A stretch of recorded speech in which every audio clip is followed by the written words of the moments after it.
Time to talk about some more Gulfstream Park racing at the championship meet. We're going to talk some Friday and Saturday Gulfstream Park. We will share our best bets. When I say our, I mean me, Gino Bacola, alongside my good friend Barry Spears. Barry, buddy, how's everything going on your end? Doing well, my man. Things are looking up. I'm working my way back. I'm almost at 100%. I'm right there. Just got to get rid of some of this bruising so I can look normal when I go outside. But other than that, everything's good, man. How you doing?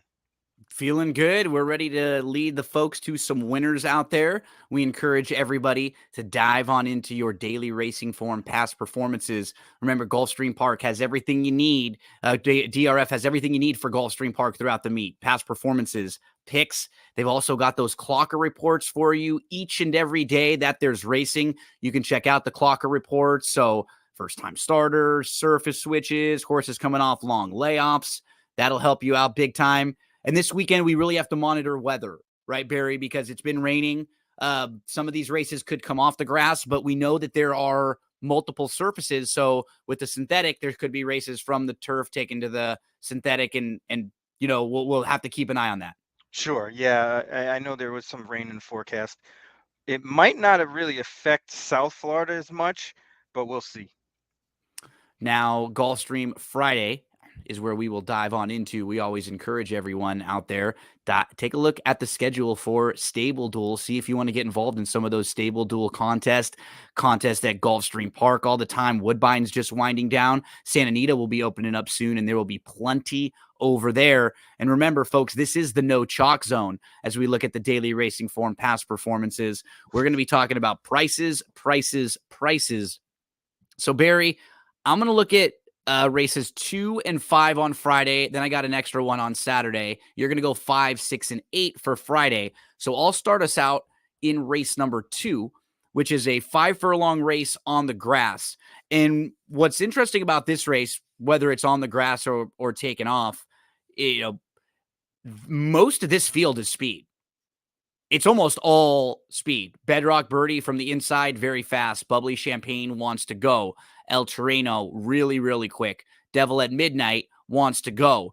The 7 horse wants to go. It sort of looks like the 5 does, but I want to talk a little bit about her because I watched her races, and I think she has the ability to sit off a little bit here. And that's why the 2 horses I actually want to mention, Barry, are the 2 right next to each other.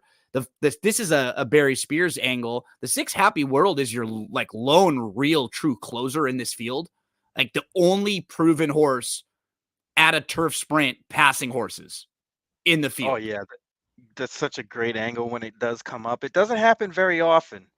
But when it does, you gotta kind of have to capitalize because usually you'll get your price. So we see Happy World is a horse, so I would recommend using in all of your exotics. But Dot is really interesting to me because she actually sits off a lot more than it looks like if you're just watching her running, if you're just looking at the running lines and you haven't watched her races. So she debuted on August 13th at Gulfstream, and she was second. She was like 2 lengths off early on, and she was just up to like put pressure on the leader right to the outside, and she just blew past. Like she was better than that field, but she did sit off. And she did the same sort of thing on September the 14th. She had a good start. She was sitting second just off. She kind of moved to it a little bit, and I think you just put a line right through it. She was all in early. She's been off for a few months. She comes back. She tries the turf. This is mainly about trip in here. And if this field stays intact or close to intact, there could be 4 or 5 speed horses in here. And looks like the 5 and the 6 are the 2 that should really benefit from that, Barry. Yeah, certainly look like it on paper. You know, I don't even think, especially these being 2-year-olds, that they'll have, the others will have really much of a chance to kind of rate. These horses are very young and they're going to go. So the pace scenario will probably hold up, and one of these 2 will definitely be right there at the finish. Especially when they're all next to each other too, right? They're pack animals. The horse right next to you shows speed, so you are fast to try to keep up with them. Could just see 1, 2, 3, and 4 inside, all really burning it early on, and hoping it sets up for two horses here, Dot and Happy World. I'm going to use the both of them in exotics all over the place. Dot is 10-1, Happy World is 9-2. So definitely wanted to talk about this race and give you a few to mention to use in your exotics. Barry, we will both get to the fifth. So start us off in race number 5, my friend. Who are you looking at in this one? Yeah, this is a nice optional claimer, 35,000, going a mile and the 16th on the turf. And I got a funny feeling we're probably going to end up on the same horse here. I ended up on number 7, the best distance. Oh, okay, there you go. We're Uh, on a different one here. But I'll tell you this: oh, we're not okay. on. Neither one of us is on Running with Scissors or Therapist, so that's for sure. We're not on the 9-5 and 7-5s.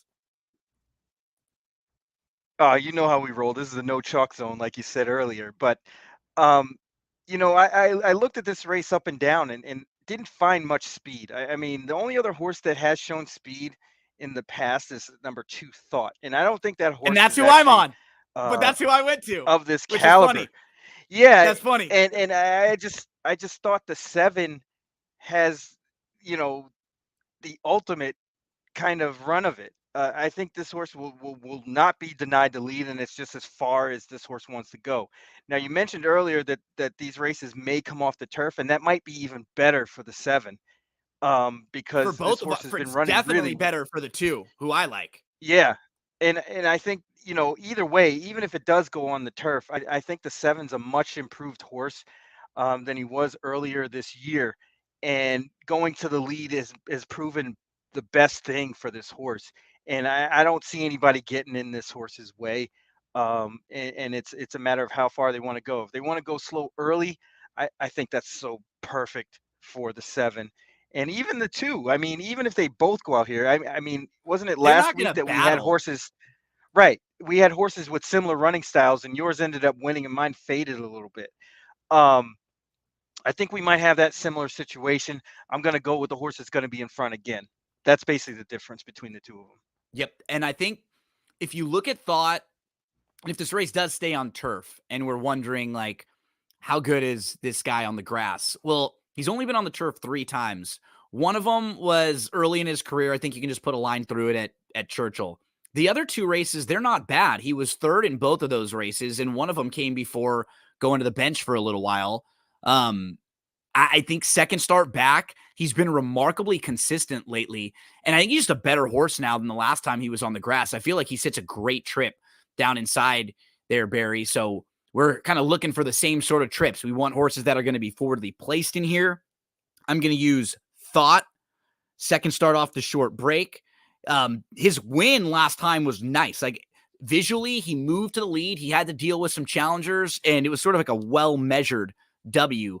8-1 on the morning line, and Thought that would be 3,000 if you're playing a stable duel game. And for Barry, he will see the 8-1 and he'll get up to 10-1 on the best distance. So that's race number 5 on Friday at Gulfstream Park. Barry, you're going to go right next door to the 6th, and then you're going to take us and finish us off in the 8th. Yeah, absolutely. I'm always looking for the doubles and things like that. Um, this is a very interesting race, to be honest with you. It's a $16,000 claimer on the synthetic, going a mile on the 16th, non-winners of 3. And these are, again, one of those quintessential synthetic races at Gulfstream. This is the typical kind of race you're going to see there, and the better you handicap these and play these races, the better you're going to do at Gulfstream. That being said, I went to number 5, Red Hornet. First time off the claim for Brittany Vandenberg and Chris Amy. Now, the reason I like this horse is the claim. The horse went to Indiana Downs on the turf, didn't run a step. Prior to that was at, what I think is over this horse's head at Kentucky Downs, going 7 furlongs, had Raylu that day, kind of stalked and stopped, was the comment in the form. Um, Brittany Vandenberg has a good record. First off the claim, she's 21%, 47, horse sample size. That's pretty good. This horse towers over this field class wise. I know this horse dropped down a lot last time, but I'm encouraged by that last work on December 9th. They worked this horse on the synthetic one time, enters into this race, and there's looks to be enough speed. This horse is kind of might be able to place themselves wherever they want.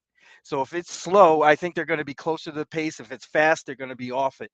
Um, I just think this race sets up that one race uh, at Indiana Downs kind of coming into this, combined with that last work. I think this one's going to give a great effort. Another big price, 10-1 from Barry. So if you're playing, stable dual lineups, these are only going to cost you $1,000 to use. If you're playing pick fours, pick fives, any type of multis, these are great prices for your exotics. My man, you've got one more for Friday, and then I'll have an extra one for Saturday. Talk to us about how you want to finish up your Friday plays in race number 8. Yeah, this is another one, another synthetic special. Which is nice because 25,000. you don't have to worry about if they do take these races off the grass. That's sort of what I did on Saturday is I went with 2 turf and then 2 non-turf just in case those races were to come off. At least there's a few, that'll probably be able to stay in those races. Yeah, it's definitely to your advantage if you can play weatherman and forecast a little bit, just in case. But if they come off the grass, they're going to the synthetic, which is a plus because you can kind of anticipate that. Going to the dirt, it seems like it's a little bit more of a crapshoot once you see who ends up in the race and how they'll possibly perform. So that being said, I'm going to number 6. Now, this is a 25,000 non-winners of 3 condition claimer, going 5.5 on the synthetic. I went to number 6, Avatal Hero. Now, you'll see this horse has been running in better races overall. Um, broke his maiden actually back in February on the synthetic at this same trip at 16,000. And I think anything close to that race, this horse is going to be excellent. They got this horse off the synthetic, went to parks, went to the dirt, and was running at a decent level. Drops back into this condition claimer. Johnny V's been riding lights out, um, and this horse has been training steadily for this event. I think this horse is really, really has a great shot because he doesn't necessarily need the lead. There's quite a bit of speed in here, and I think Johnny V can kind of pull this horse back and make that one run that it takes, on the outside to be successful on the synthetic at Gulfstream. 5-1 on the number 6 in here, who I agree with you, just seems like those efforts a little bit better most recently, got a little versatility there to him, and Johnny V jumping aboard. Like, you're going to be forwardly placed in here. Avatal Hero at 5-1. So a couple different opportunities for you on Friday. Few for me. Barry's got 3. Let's flip the page to Saturday, Gulfstream Park. And as we do, Barry, talk to everybody about what you got going on over with Going in Circles, with Big Mondays, Game of Silks, anything else you want to mention? Yeah, we're kind of doing it all over there. Me and Chuck are kind of spreading ourselves around. We do some stuff with Game of Silks and some handicapping that will probably pick up at the beginning of the year. Especially with the Game of Silks, they're starting with all like from scratch with just 2-year-olds. So they're going to be turning 3. The new 2-year-olds are going to be coming into play. So that should be fun to keep an eye on. We got our our website, Racing Hub, RCNG Hub. We're going to start doing a lot more after the new year. We got some plans with some things we're doing with, not just horse racing, but basketball and football. And, obviously always the Big Monday show Going in Circles podcast that can be seen on the website and on the Going in Circles website as well. So, definitely getting busy. I'm glad I'm getting healthy so we can, We are attack all glad. 2024. Yeah, thank you. Oh, yeah. We are. We missed you, buddy, and it's it's good to hear that you're feeling better and little by little building that stamina back up, getting back to where you Yeah, were. I'm sure you can hear the pep in my step today. 100%. Yeah, Yeah, absolutely. My And energy when level's up. we were talking earlier because like we were a little bit different from our normal schedule, and you were busy, I was busy. I'm glad that you were busy in that you were doing things, right? Like you were Yeah. having to do stuff, so that made me feel good too, knowing Yeah. that you were back on the swing of things. So, let's get some more winners for the folks on Yeah, we got Saturday him. over We got at him. Gulfstream Park. You're gonna start us out early. I've got more plays later in the card, so you're gonna get us going in race number 3 on Saturday. Sure. Now this is one of the outlier plays, as I like to call them, Nice, because we're going to throw one downfield here. please. Race 3 is an 8,000 non-winners of two lifetime, going 5.5 on the synthetic. This is our lane right now, and I'm going to go to a pretty decent price here in number 6, Lang Lang, 20-1 morning line. Um, and I'm going to tell you why I like this horse.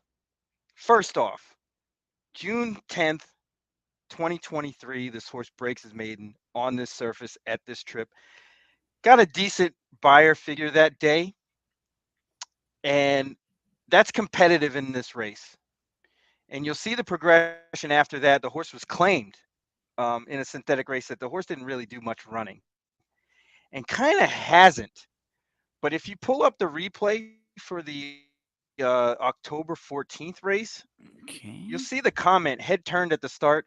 And I don't know if that's completely accurate, but the horse was definitely flat-footed and unprepared, and you'll see it. And the horse kind of drops back So this is the right number at the start. 3 that we're looking at, right? Yeah.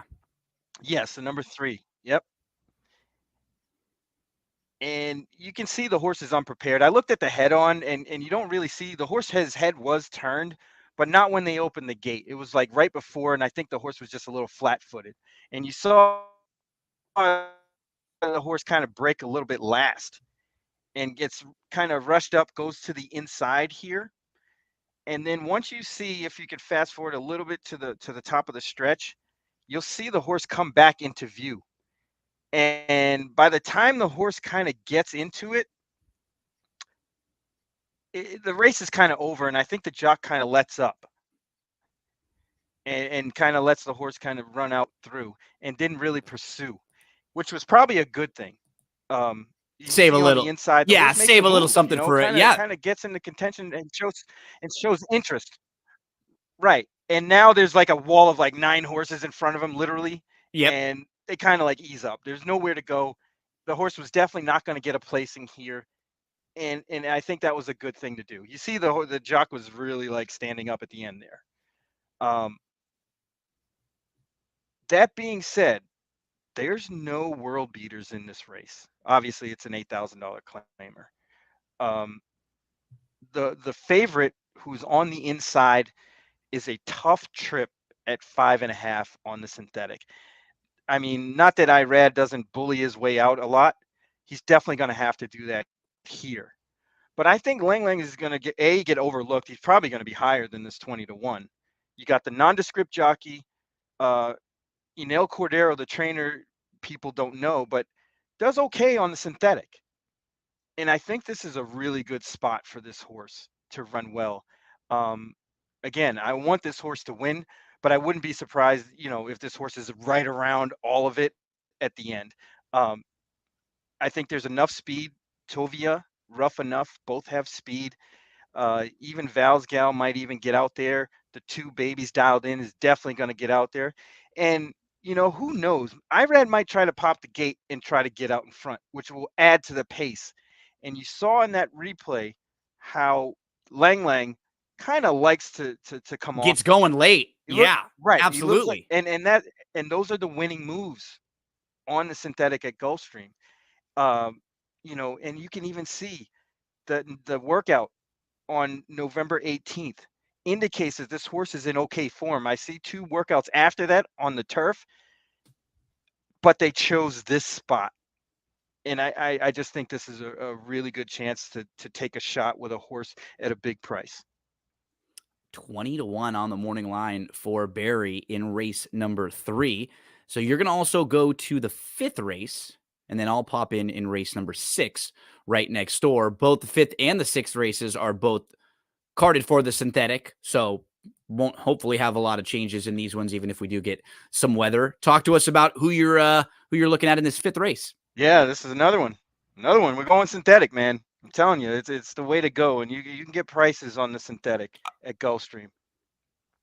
Oh, I love. Dude, I'm sad the Woodbine closing week at Woodbine this week, so there'll be no Woodbine for the next few months. I've had a blast playing the races up there. Yeah, Woodbine for me is a little bit tougher because I have a tough time kind of getting a gauge on the track because sometimes they get a nice bias and there's like wind that happens up Oh there. yeah, they'll get some weather for sure. Right, Yep. and it changes the track quite a bit. Even during the races, the track will change, and I struggle. I mean, I win races there, of course, but um, I It's have a tough. Yeah. I have a better time with the consistency with the weather down at Gulfstream and how the synthetics played because, you know, we've been really paying close attention to it since they installed it and since they've been running races on it a couple years ago. So, I have a good handle on it there. That being said, this is a $16,000 non-winners of two, going a mile and 70 on the synthetic, and I went to number 6 variable cost. And on the surface, it's like, what is this horse doing in this race? You know, uh, this horse is out of Kingman, who stands for $202,000. This is Cutter Racing, which is big time connections. Um, if you see, this horse was running on the turf and closing, which makes a big difference in this race because there's a lot of speed, a lot of speed. Number 5, Little Steven, the favorite, the Thrill of Victory, the one horse, Wednesday Night Lad, all have an abundance of speed. And I think that this horse will come off the pace but not be too far back because the other horse that I kind of do like in this spot, the 7 Media Sensation, is going to launch from way back. And I think variable cost will get the jump on that horse and be able to outfinish. Um, Sisterson is excellent with turf runners. I've been watching him, particularly at Turfway Park, and the horses that he's been putting on the synthetic there. This one kind of fits that mold and is probably a better horse than a lot of these, That's what I was given going the to say. connections. And just from what this horse has done overall, like has run good races every time. Right, and you see horses like Pioneering Spirit, he's not a bad horse, um, and dropping into this spot does make a lot of sense, despite what you may value what this horse is worth at this time. Um, I know they're trying to. It seems like they're trying to give this horse away. You see, the last time, at Presque Isle, it was 30 cents on the dollar. Then they come to this spot at Gulfstream, which makes a lot of sense given that they know that this horse can win on the synthetic, and I think this horse has a jump up in, you know, in his future, and I think it's going to come on Saturday. Tyler is Jack's go-to rider. He's at 20%, 27% with this outfit, and I think all systems are go. I like this horse. I'm going to be stealing this one to use my stable dual lineups on Saturday for sure, and I will be throwing variable cost in a few spots. And it's nice. I'll be going right next door to race number 6 for my play. I would be shocked if this horse is this price on the morning line. I'm going to look at the number 3, In a Blink, who is 12-1 on the morning line. She debuted just 2 weeks ago on December the 1st. And we can watch the race. It was a 5.5 furlong race on the synthetic. Same conditions here, but she was facing maiden 16 claimers, so a softer maiden group. But her race was so impressive. I think they were willing to step her up. And you get Luis Saez jumping aboard, which is a major positive. So let's look at the 10 who misses the start. So this horse is last with the Oh blue, man, not even in our picture, totally blew it. going 5.5. Right. And it's like, just 5.5 in your career debut and from post 10, and you completely miss the break. Now, this course is about 9 lengths off, and we'll start to move in between horses in the 2 path. And you're going to start to pick up the 10 quickly in that two path and see this horse close really, really well. And here she's about to come into the picture right here. Watch her get stopped as she Oh tries to yeah. go down to the inside right here with a ton of run, looking for some room. Just got, and here comes the 10. Right about here, she's staying to the inside and she's trying to move up in between, but she's got nowhere to go. She gets sort of pinned in by the 3. And watch how the difference between finishing first, finishing second, and fifth, right? She's almost there on the outside to just get up and finish second.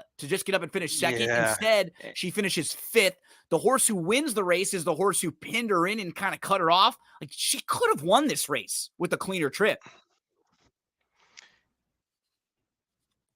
And Yeah, she definitely could have, and she didn't change leads no. until late.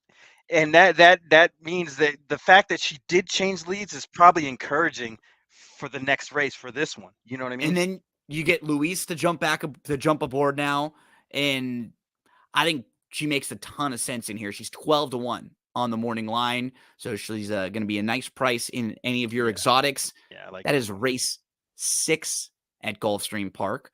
I will go to race number 8, and then we'll both join each other in the 10th race.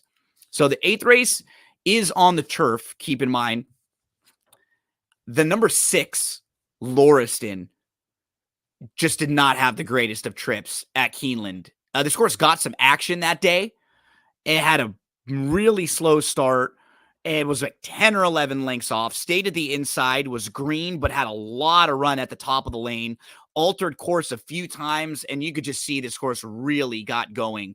I hope it's a big day for Luis Saez on Saturday, Barry, because I've got Saez again here, and I think even one more time later than I thought. So it's like, hey, win me 3 or 4 races. Let's do this.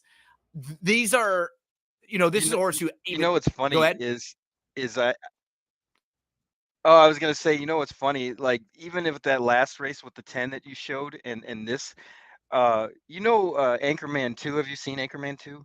Oh yeah, yeah.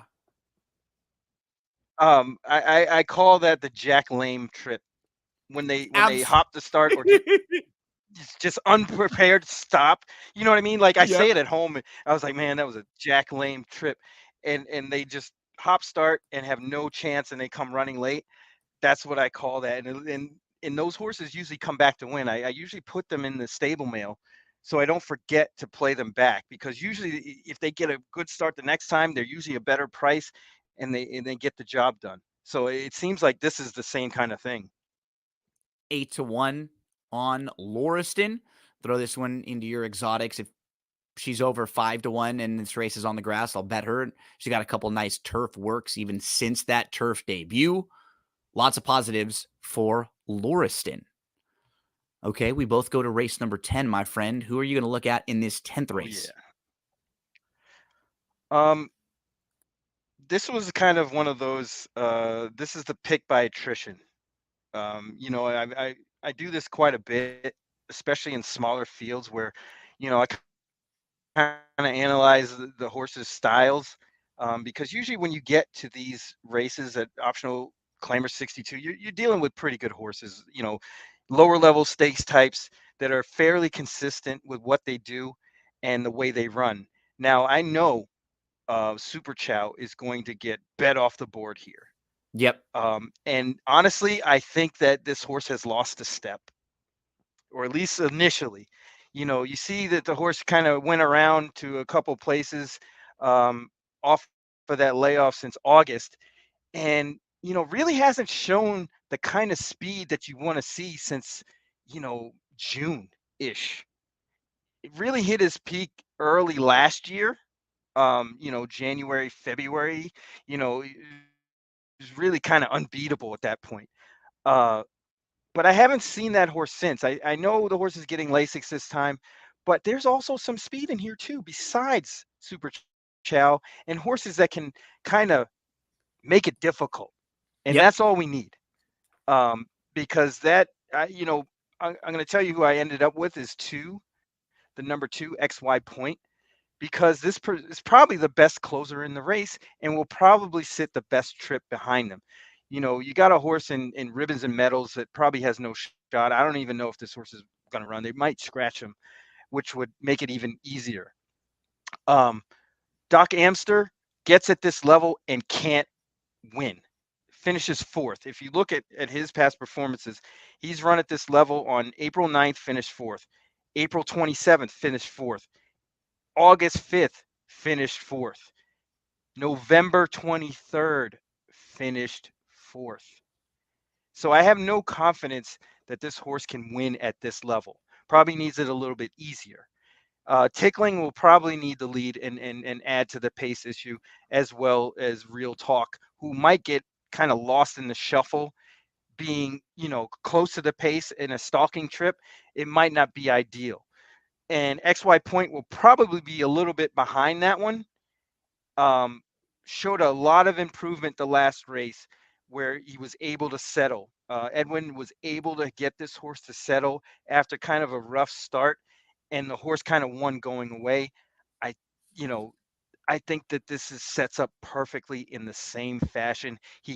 And not to mention that Edwin gets off of the one to ride here. I think this is go time. It's funny because I did the exact same thing that you did.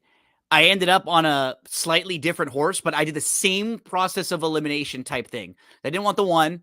Like, I don't really have a problem with XY Point. I just landed in a different spot. I didn't want the 3. Real talk. No, thank you.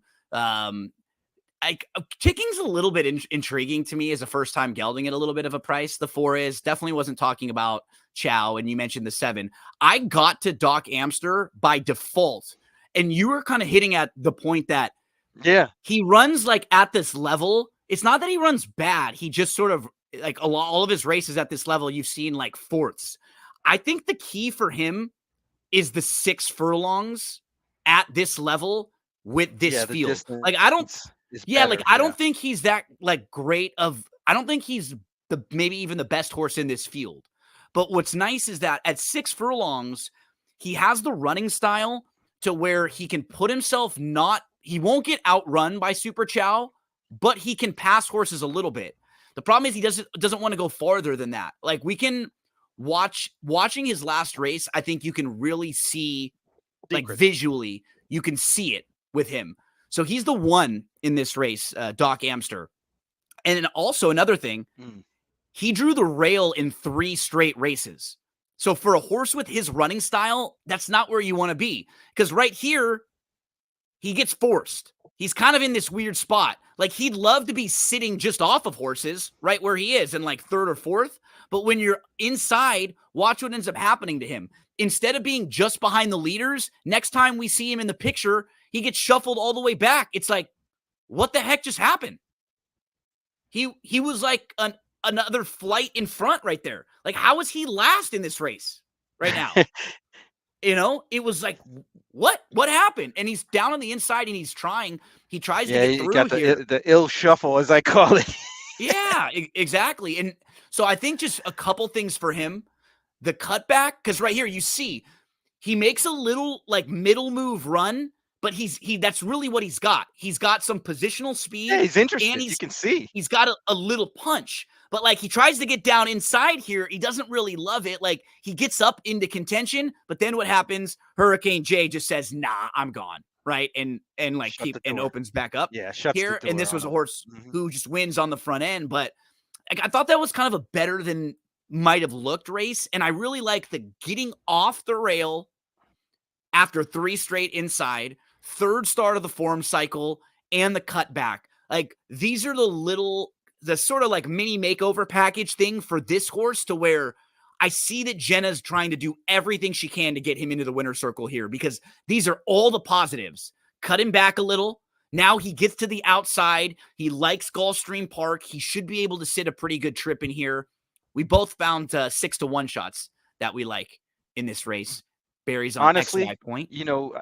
honestly, the only reason I kind of went to the 2 instead of the 6, well, is I didn't really like the way this horse finished races, but I can definitely understand your point, because you kind of talked me through A it, couple and that changes. that was Yeah. excellent.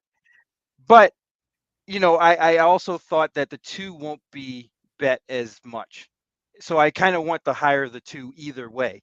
So when the betting comes out and you see, I'm going to try to lean towards the or gravitate towards the one that's the higher price, whichever one it is, because Duck Amster is no joke.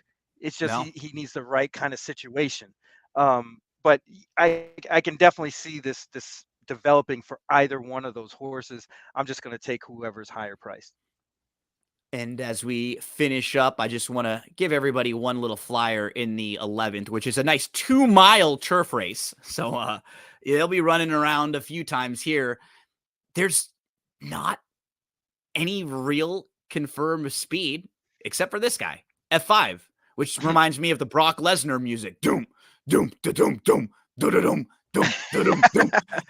As F5, you know what he's going to do, Barry? He's just going to be out front in here. He's going to be winging it.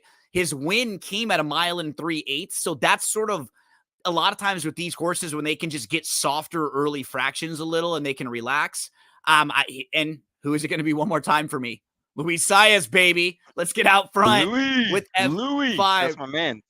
Yeah. And, if you're playing any type of multi-exotics, I actually thought the 3 was a little bit interesting too, because there's not much speed. He may be by default like sitting second or third in here, just because some of these other horses are such stone cold closers with zero early speed that I thought both the 3 and the 4 were horses that might be interesting to include. The one's going to get crushed at the window. Absolutely. Way over bet. The That's one's what going to one get of the crushed. reasons why I was kind of looking elsewhere for sure. So we had a little shorter edition this week, adjusted the schedules a little bit, but I always got to give you big thanks, man, because anytime I need adjustments, every time I need an audible called, you're always there to help out.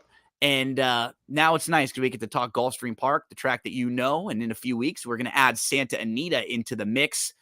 Don't forget, folks, Gulfstream Park Championship meet, past performances, picks, clocker reports, shop.drf.com. My man, Barry, thank you so much, buddy. Look forward to chatting some races with you again next week. Absolutely. This is always the highlight of my week. Much love, my brother. Good luck to everyone out there. Hope we lead you in the right direction. If you have any questions ever when you're playing the races, please check in with me or with Barry. We'd love to help you out. Good luck. Let's make some money this week.